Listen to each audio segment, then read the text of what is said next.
We're live. It's Monday. It is time for the Metal Lab, and I'm solo again. Everybody's very busy right now at this particular time. Jay's father's birthday. Mike and Tom are super busy at work. Mike's been working early nights. Can't really do the show to match with his show schedule. And Tom has got a really big show coming up until I think he's busy till the end of November, which is a shame to lose all the guys. So I may be looking for some temp people soon, and just kind of go with that. Depends on how post-October goes, because I know Jay's leaving for October this weekend. I don't know when he's getting back. We'll see. So that aside, it's a good day to have a Metal Lab, to say the least, because for once, news from HeroClix didn't show up on Tuesday. In light of the watch list, HeroClix, I don't know if you caught the title of the episode, set a land speed record with the watch list this time around. It is less than a week later, and we have our results, and we're actually gonna be talking about that in a second. This week in HeroClix, ran HeroClix over Dolly's. This time we ran some battle royales because we got some more product in, and everybody seemed to have a lot of fun. I didn't hear any complaining or whining or whatnot. Amber and I were also in the store for a Pokemon pre-release. That was a lot of fun. They really do an interesting little thing. It's not hardcore or anything like that. It's just kind of smiles and giggles all around. That's not important. We played HeroClix, and I did a little bit of judging. I seem to be, with my position at Dolly's, I seem to be stepping back into the judge role again. And I really got to improve my understanding of things quickly, because questions come up, and I have to be ready to answer them correctly. And I don't want to ruin anybody's day by making an incorrect ruling. Nobody likes that, right? So that said, quick recap: the watch list on Tuesday showed up. Was it Tuesday? What? The watch list? It was mid last week because we did a show on Friday night about it, right? I think we did a show on like a Wednesday night, but either way, we did a show about it.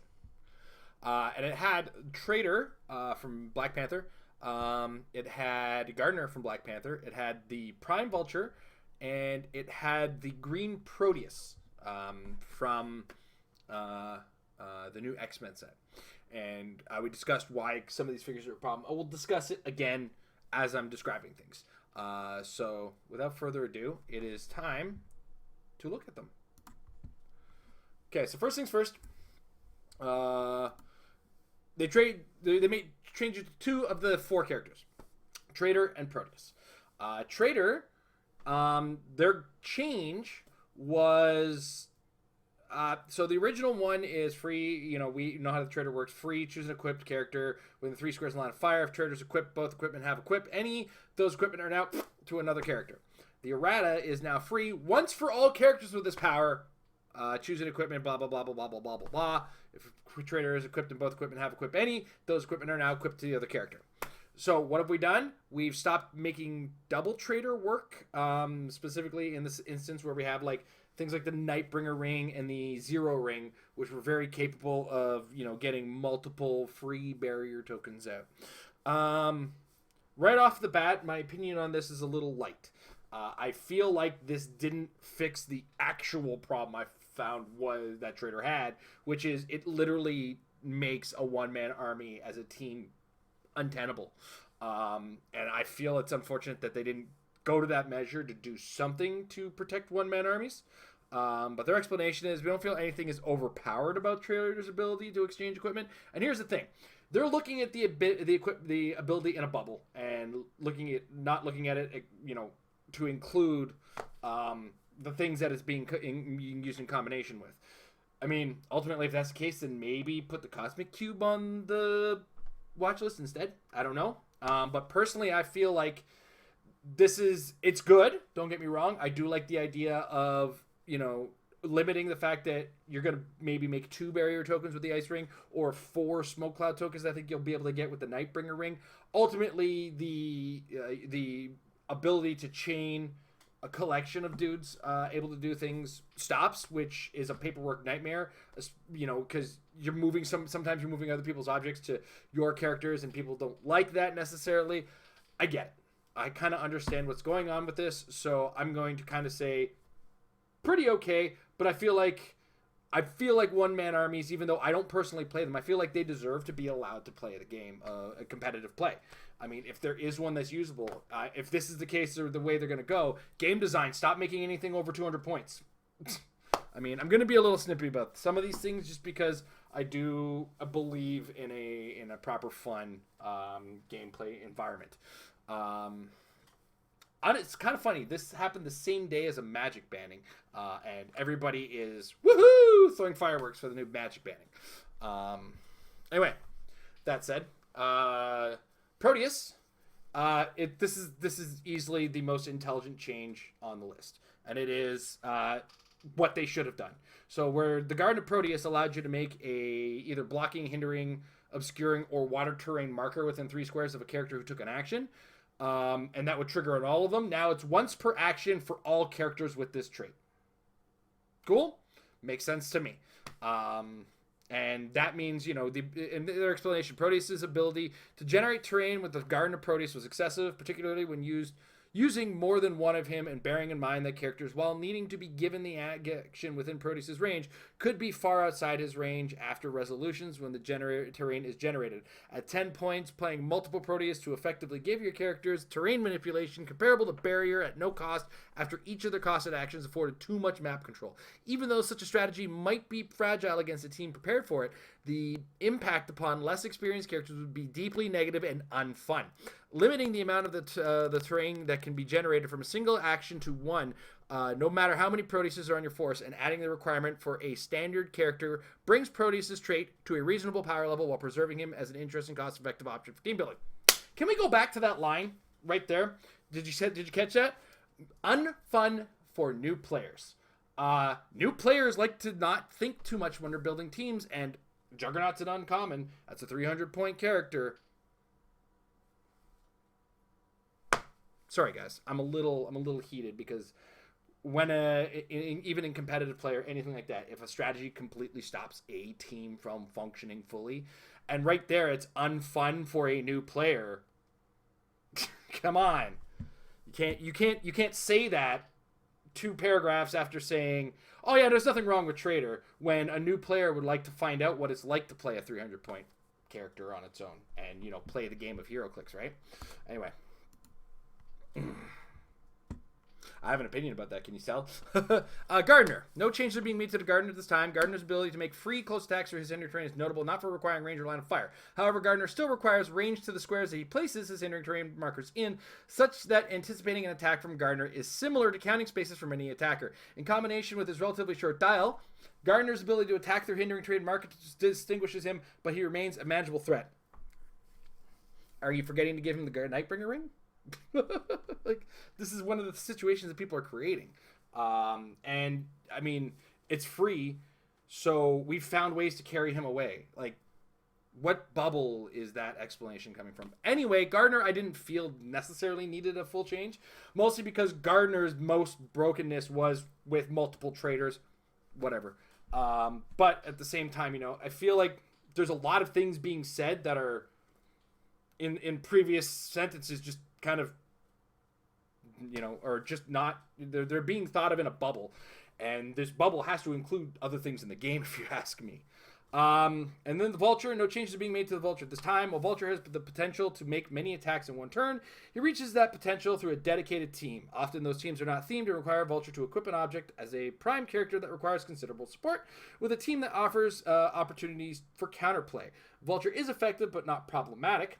While we strive to avoid making changes to figures after they've been released if possible, our ultimate goal is to have fun, friendly, and healthy game paired with a positive gameplay experience for both our casual and tournament players. We do reserve the right to revisit and make changes to any game elements highlighted in previous watch lists, especially as new game elements are released. Thank you for our players and playtesters for providing feedback on how we can further improve the game of HeroClix. Okay, so I've made my little snide remarks about the trader thing. Vulture, I'm kind of a different mind, and my mathematics on this are weird. I didn't actually, I was in my head on my way to vote today. If you're Canadian and you haven't already, it's too late, vote. But that said, I got a calculator out. Why not? Vulture costs 50 points. Okay. Doc Ock Arms, I believe, costs 10. So it's 60 points. That's on itself. Okay. Now, Big Tony costs 15. Another Big Tony costs 15. We're using multiple Big Tonys, I think, these days to do this. So right here is 90 points. And then we got other ways like a 5-point ID card call in Harley Quinn. I mean, I'm not yet at a 300-point team. And these teams have included such things as Lockjaw, Nick Fury, Unseen. And the thing is, yeah, the team is dedicated to make Vulture work, but it's also using things that just work on other teams, right? Like Lockjaw and Unseen. So we want to talk about fun for a new player. How about a new player gets to turn 2 and has just watched their team die to Vulture? Like, herein lies my concern here is their choice of wording.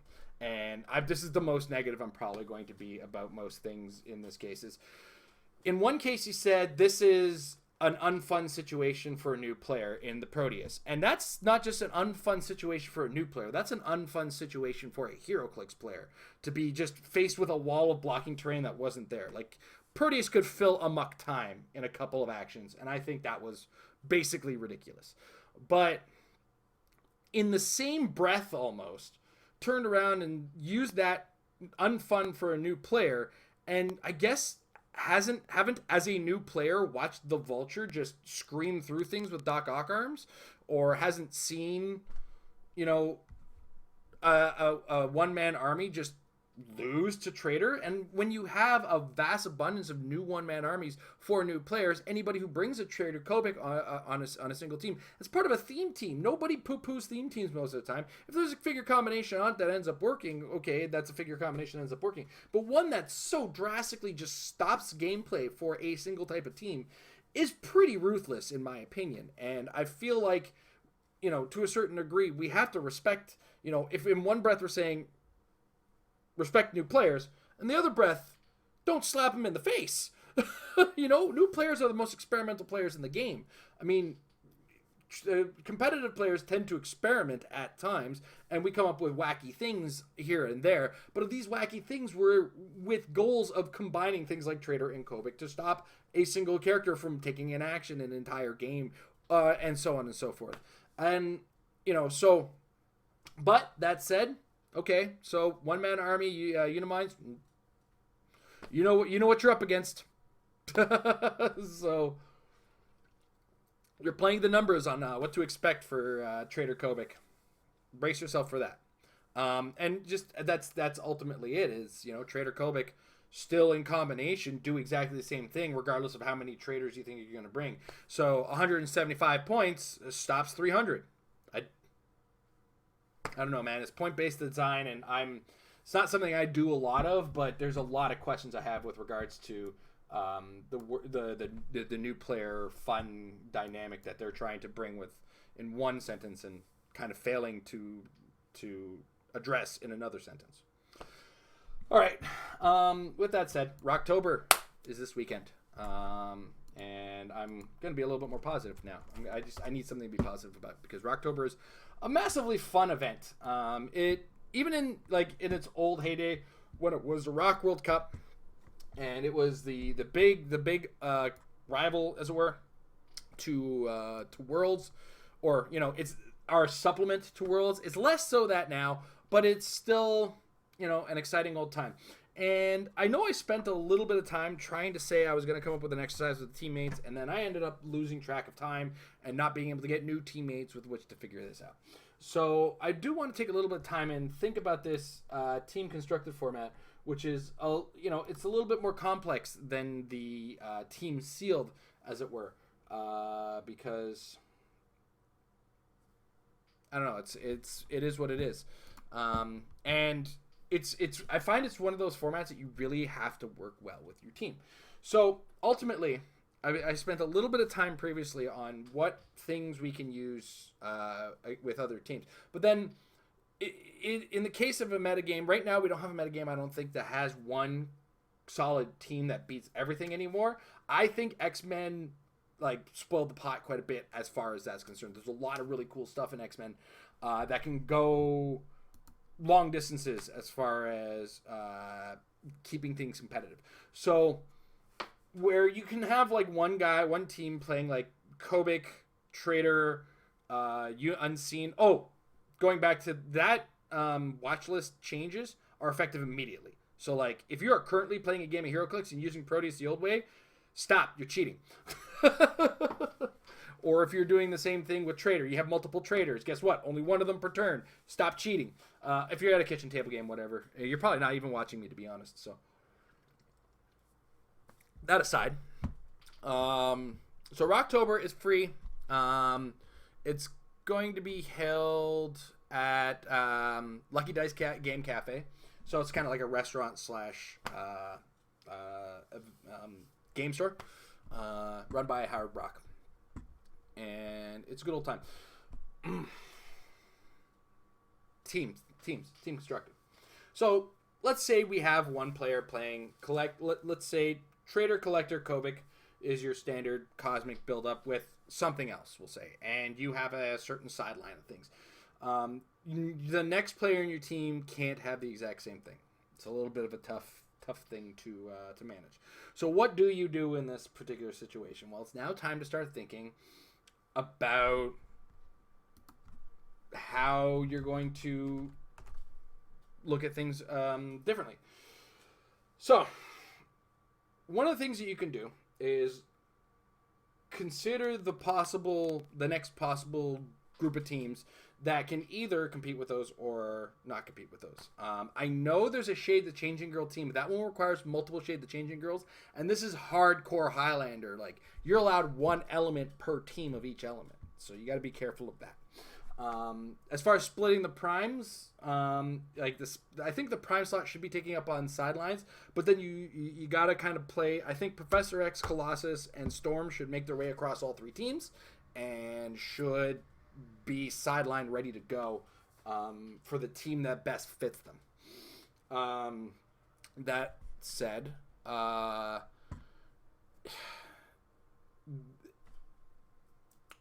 it's really hard to just define what the next couple teams could be, just because we're so familiar. One of the things as well to consider is that the Vulture team that we're so familiar with relies on multiple Big Tonys. Can't do that anymore, so you got to find an alternative to the Big Tony if you're going to run the Vulture Bomb mode team. And I wouldn't, personally, if it was me, if you have one player with an Alpha Strike setup team, perhaps hold off on having a second Alpha Strike setup team. So do as you will, do as you were. Consider that, but do just remember when you're playing across three teams in this constructed Highlander team format, that you're not going to be able to go Kobik across three teams. You're not going to be able to go Trader. That just isn't going to happen. So this guy, you got to have three different personalities, three different types of teams, and just be ready to go. And then as far as the ABCs, I can sit here and try to... This one, in comparison to the Team Seal, there is more of a metagame to it. With, in the fact that you could sit there and say, okay, well, let's put our best team in the A, but is everybody else going to do that, or is everybody going to put their best team in the B? Maybe we should put our best team in the C, or what we think is the best team, and see all the matchups. But then what other people are going to think about that, right? And so from there, the best goal to have is to have three teams that you think have really good matchups against what is currently being played. So Team A could be the Cosmic team, but Team B has to have a good to 50 to high 40s to 50% matchup, or even a 60% matchup on the Cosmic team. Same with Team 3. Just because you don't know where the teams to expect, you don't know where to find them across the landscape, right? The monster teams have to be drastically different. You can't expect to see multiple Wendigos on a guy's team because you can't do that with this Extreme Highlander. It's very tricky to, because here's one thing we've taken for granted with the lack of resources as the item resources itself. We have lots of resources for the game, but with the lack of the resource option, we've started to multiply on figures, which is something I kind of predicted would happen. When resources disappeared, one of the first things I said would happen is we're going to start seeing a repeat of the years where we'd have 2 copies of non-unique characters. We're seeing that. It's definitely a thing that happens, and it's now something that can't happen in this format. So you got to brace yourself for that. That aside, they are doing some Pauper tournaments, and we have spent a lot of time talking about that into the Mind of Madness. They're doing a WrestleMania 2v2 tag team event, and WWE comes out Wednesday. So I'm kind of hoping to do a big coverage of, because I'm going to have all the wrestling stuff on Wednesday. I'm going to look at it real hardcore, and then come Thursday, we're going to talk about it for the Pauper format on Into the Mind of HeroClix Madness. All right. And then, sorry, I said about the Team Nationals. And then there's some sealed play to go on. It's a fun old time. Not on the scale of what it used to be, but still, it's really good. And I think if you can make it out to Huntsville, Alabama, you should take it. Lucky Dice Cafe is at 7914 Memorial Parkway, Suite B7 in Huntsville, Alabama. And there is a hotel. Check out rock.ionsuite.com is the website. Give me a second, because I didn't do the thing I usually do, which is go to a link and open up a new tab. Give me a second. My tabs are like my brain. It's 7 of them are open, and I don't know where the music's coming from.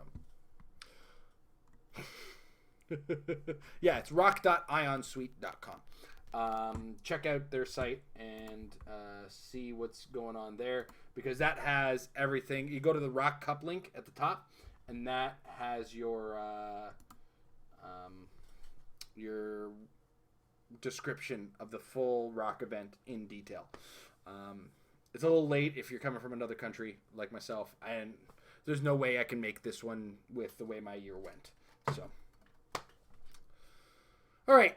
You see, this show goes so quick when I don't have other people to argue with.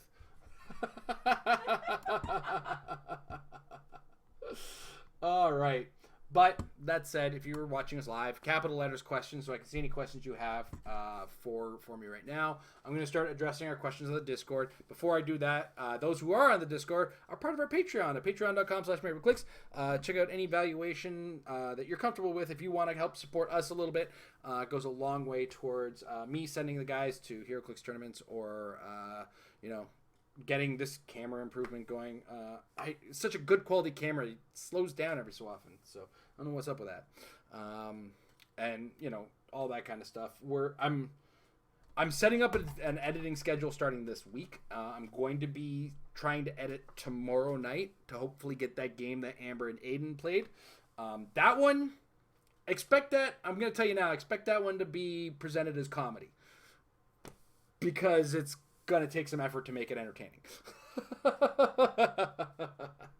That said, on the Discord, starting with David, one of our patrons, he wants to know if the nerfs are good or bad.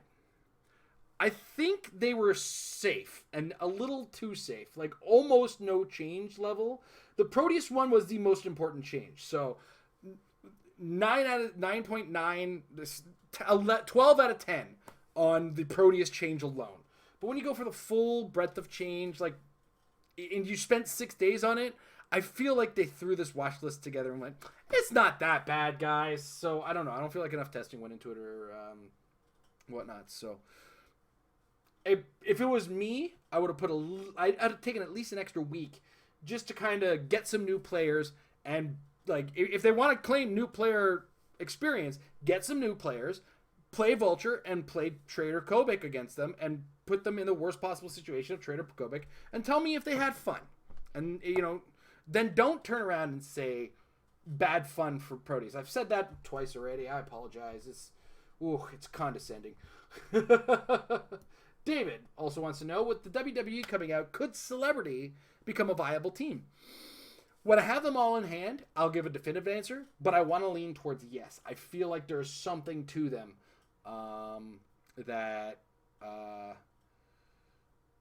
that's really gonna be because I want to go back and look at Celebrity again. You know what? Screw it. Who wants to have an adventure with me? That's what I'm here for. Let's have an adventure. We're gonna go to HC Realms, we're going on the full adventure. I'm going on an adventure. I wanted me carrying a HeroClix map, like Bilbo Baggins. I'm going on an adventure. That's right. I had a HeroClix map within arm's reach of me. Sorry, my camera was lagging again. So if I ignore the existence of WWE figures, stop that. I apologize. Oh, okay. So something's bogging down my CPU right now. That seems to be better. Okay. Let's do this. Modern age. Keyword is celebrity. I'm not even going to look at Popper or anything like that. Let's just look at what the celebrity keyword looks like after this. I feel like, and I said it before, I feel like there's something. And there she be. There she be. There's a lot of celebrities. So it's a matter of siphoning out. Now, I'm guilty of wanting to do this. I want Muhammad Ali fighting on my celebrity wrestlers team. Which is, I'm kind of sad that Antonio Inoki is not in the set. That's a deep cut for some of you old school wrestling fans. That said, I don't think Cersei makes main board play because of this. I don't think Venus de Milo makes main board play, but we've already been main boarding Giant Girl, so Celebrity has a Colossal Retaliator. And then, I don't think Ultimate Thor is going to get made board, but Daredevil, Earth X Daredevil, he's incredibly hard to kill, and the WWE guys are already their own type of hard to kill. There's the Thunderbolts Captain Marvel, kind of 50-50 on Spiral, and this doesn't include as well Mojo, all the WWE guys, and there's a couple support characters coming for the WWE stuff. So especially in the starters, specifically the starter sets, the Mixed Match Challenge and the Rock and Sock Collection. There's some lower point value guys in those, so prepare yourself for that. Dazzler, Longshot's going to be your source of prob at 55 points. He's a pretty reasonable source of prob. I think Finn Balor also gets prob, but he gets it a little later in the dial. Lila Cheney is not going to help you because you're not.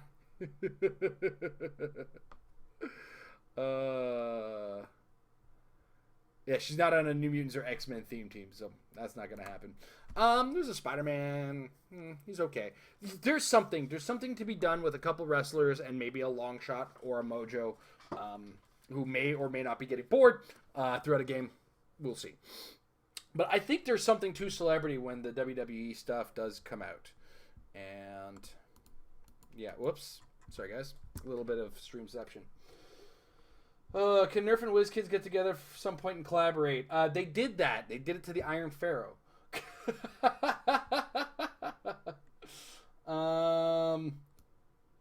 Okay. Phrasing on this one. Which is faster, the new Watchlist or a swallow? We're talking about the bird. Calm down. Relax. I'm going to give the Watchlist a land speed record on this one. If your dice are made of Nerf, I love our Discord sometimes. I knew a guy who used big Nerf dice, and we actually agreed that he was specifically allowed to roll on the floor for those, just so he'd stop ruining other people's games. I would love one of those clear classic bubbles to roll dice. Actually, no, I always roll double ones on those. I roll double ones on everything. But yeah, that's the thing. Simcat0 wants to know if 20 Wendigos on a build is worth it or not. 20 seems a little much. Just because, I mean, you'll get there. The thing about Wendigo is you got to do the damage in the first place. If you don't get the damage done, you don't really do much with them. That said, I've seen builds with 10. I've seen builds with 4. I've seen builds with 2. Like, they are so good. So, I mean, 20, you're probably going to do some kind of damage. Maybe, possibly. Who knows? But, yeah, definitely consider that. But 20. Do you have 20? Because if you do, I'll take like two of them off of your hand.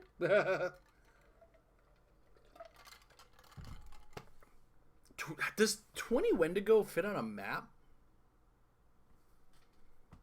20 times 4 is 80? No, sorry, no. 20. Yeah, 20 times 4 is 80. Give me a second. 20 times 4 is 80. Oh, wait. P. 1, 2, 3, 4, 5, 6, 7, 8, 9, 10, 11, 12, 13, 14, 15, 16. So 16. Oh, this is going to be 16 by 24. 16 by 24. Okay. So 16 times 24 is... Where's that calculator? Why did I close it? It's because nobody wants to see me use a calculator. 16 times 24 is 384. So you're going to fill up a good portion of the map. That's a lot of Wendigo. That is. Can you imagine seeing that? And as a Wendigo player, can you imagine how you're going to feel if somebody energy explodes a bunch of them? Because that is one thing to consider. When you have 20 Wendigo on the board, I do believe the Wendigo only starts on toughness on his, or even, I don't even know if he gets toughness on his 15-point dial. Sorry, a little bit of mouth to mic sync issues. Is X-Men fully up yet? Negative. Okay, so we're gonna have to go to the forums. Oh man, HC Realms is moving. They're working. They're doing pretty good. Stuff is starting to show up. I apologize for this. What's going on with my camera? I'm wondering if it's like a heat thing, or it doesn't seem to be a heat thing. I wonder where I have it plugged in, or if it's not a USB 3 for that. X-Men Animated. Why did I almost try to set up a new window for that? I mean, to answer Gristor's question, he says they fit on a normal map, but could you even place them on the Hedge Maze map? I don't know. I do not know. As well, 80 squares. I'm so bad with the... Is it invulnerability on the last click? Okay, then Wendigos, you are lucky. They need to do penetrating energy explosion to absolutely ruin your day. Man, Whiskets, what were you thinking? Invulnerability. Okay, so they're energy explosion proof. Uh-oh. Gonna have a bad day.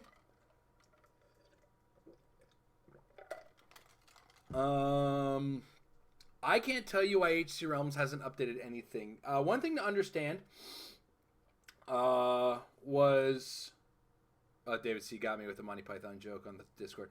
To understand HC Realms is a lot of its submission and work is done by volunteers. So that means this is not their job. And as a result, you can only expect so much out of people who have lives during the day. And so as far as not having the anti-flash from the WizKids 2019 stuff, yeah, I can't answer that question. I don't know why. They're doing the best that they can.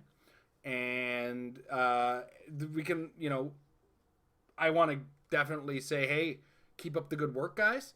But we do have to prepare ourselves for, the fact that they kind of can only move so quick. They're not moving much slower than some things that are working for this game, so.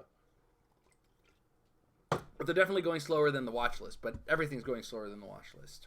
I think Professor Zoom made that. Yeah, there's a good chance that 20 Wendigo is the new meta. Just because, that said, it becomes a matter of, can I multi-target Psychic Blast? So,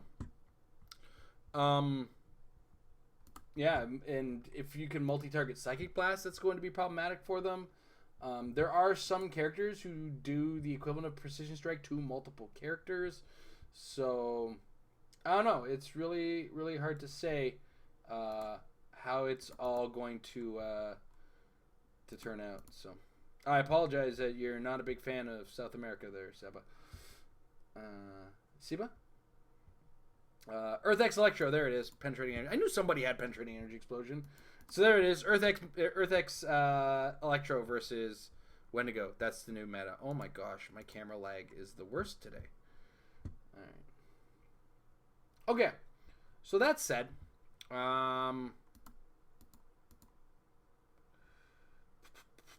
18 Wendigos and a Groot sounds good. Got to get that leadership going. After a while, it's just a series of sidestep free attack,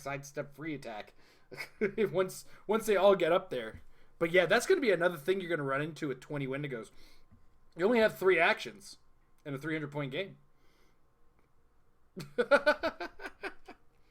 going to have to start getting some leadership to work with that. And even with the leadership, I really wish that you could put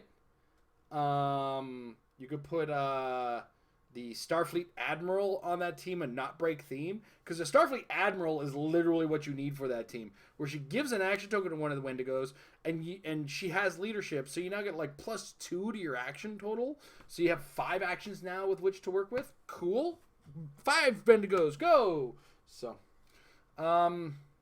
yeah, so that is what it is.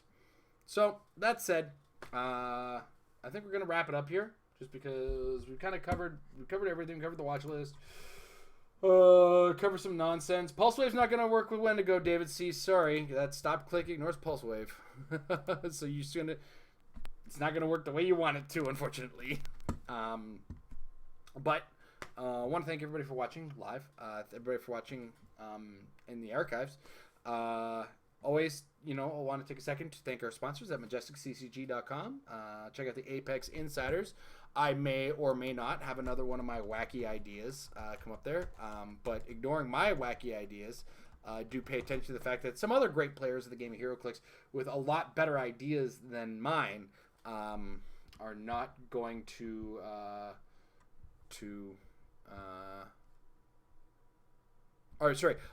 people with a lot better ideas than mine are going to be posting, and they're great sources of good advice in the game of HeroClix. So, my wackiness aside and my craziness aside, do take a chance to check out MajesticCCG.com. $3 a month for the Apex Insiders. That's where you get all the good stuff, all the meat and potatoes of building yourself as a better HeroClix player. Comes from there. As well, I want to thank our patrons over at patreon.com/MavericClicks. Check it out. And any valuation that you want to join in there gets you access to our patron hangout, which will be November 3rd. And you get to hang out with us on a hangout. We go live and we chit chat a little about HeroClix life, the world, and everything else in between. So we will see you guys later. And Rocktober is around the corner. Get some games in with the teams that you're going to play for the team sealed, or not the team sealed, the team constructed, because getting practice in will make those teams better. Have a good night, everybody.